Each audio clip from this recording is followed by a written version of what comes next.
Bangladesh journey of yours and acid victims you met. Okay. If you could share the story, yeah, it'd be sure. really wonderful.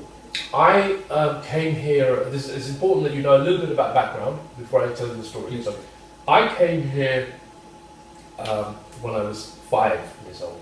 I was, the joke is that I was kidnapped against my will by my parents and brought here, right? Now, they didn't really give me a choice. You know, if they'd have said, where would you like to go, I would have said America. Okay. It's a lot warmer there, yeah. But I came here when I was 5 years old. I grew up here until I was 19. When I was 19, I went backpacking around Europe, and I ended up living there for 7 years, and then came back when I was 26. I've never really struggled with my identity. I've always kind of had a balance between West and East. You know, I'm the second generation, so my language skills are 50-50. You know, I mean, Bangla matamari, English and for me, so anyway, I never really struggled with my identity. But then, as I grew older, I had a lot of questions about my past. I mean, why do I like to eat the different foods that I like to eat? Yeah. Why do I walk in a certain way? My father passed away, my mother passed away, so I couldn't really turn to them for answers. So I decided, and I know this is going to sound really like cheesy and cliche maybe, but I decided that, you know what, let me go and find myself. Let me go find these answers. So I went back to Bangladesh after 37 years. That was the first time. Up until that point, I had been only giving money to charities who worked with street children, and I found the idea of working and trying to help children on the streets, because it's a really strange alien concept to me. How is it possible? So I finally decided not only instead of just giving money and going, I decided that আমি গিয়ে নিজে বাংলাদেশে দেখে নিব আমার নিজের শক্তি দেখে কিতাও ইয়া যা মানুষ কিলা তা হয় দেশটা কিলা what is all this everybody keeps talking about this and that or that. So I went there and I went to Dhaka first, and what I saw broke my heart as a human being. আমার literally so I couldn't take it. I mean, I saw thousands and thousands of street children just running around like wild animals, literally. There are no rules, no law, they're just living. There are a lot of organizations in Bangladesh, thankfully, and in Dhaka, helping them. But if you look at the statistics, there are 500,000 children sleeping in Dhaka per night on the street. That's 500,000 children sleeping on the street, Rasta Maze, no fixed address, no house, no shelter, nothing, just on the street.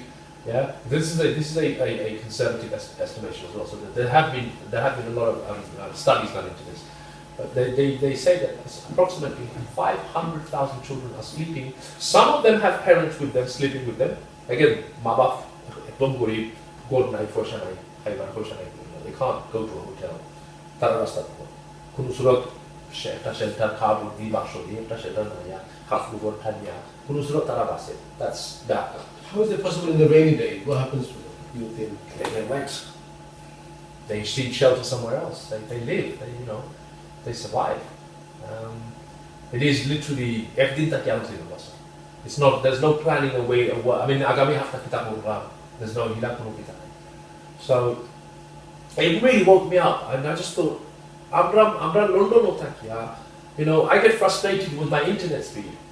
Yeah, আমার বাদ নিয়ে তাই বাজারে গেছে তাই মারা লইয়া because kita lagi wrong color iPhone দিলাইছো. Yeah, ma, I didn't want a black one, I wanted a white one. Yeah, these are our biggest problems. And when you go there and you see Bangladesh for what it really is, and the people and the way they're living, it makes your problems look so insignificant. It's a joke. I will never ever stress about not having my internet. It makes you realize how important your little problems are You know, this kid is begging. I mean, I'll give you an example. One kid begs. Yeah, he got a bag of rice. Two other kids came along and mugged him for the rice. I had to run back to the other side of the road and break up the fight. Yeah, and then tell him, this is how bad it is out there. The other two. But there are a lot of rich men lives in Dhaka. There are lots of rich individuals. Okay? Even I'm sure there is 500,000 people. There's a lot of people. A lot of young people. There's a lot of. That's just the children. That's just the children. 500,000 children sleeping rough on the streets of Dhaka. We don't even feel for it. No. There are three things that I could say to this comment about the rich in Dhaka. One is that there are a lot of rich. There are few selected rich people in Dhaka. Not everybody is well comfortable. Not everybody is middle class. I mean, you have a population of 20 million people in Dhaka. Bear that in mind. So it's a very, very congested city.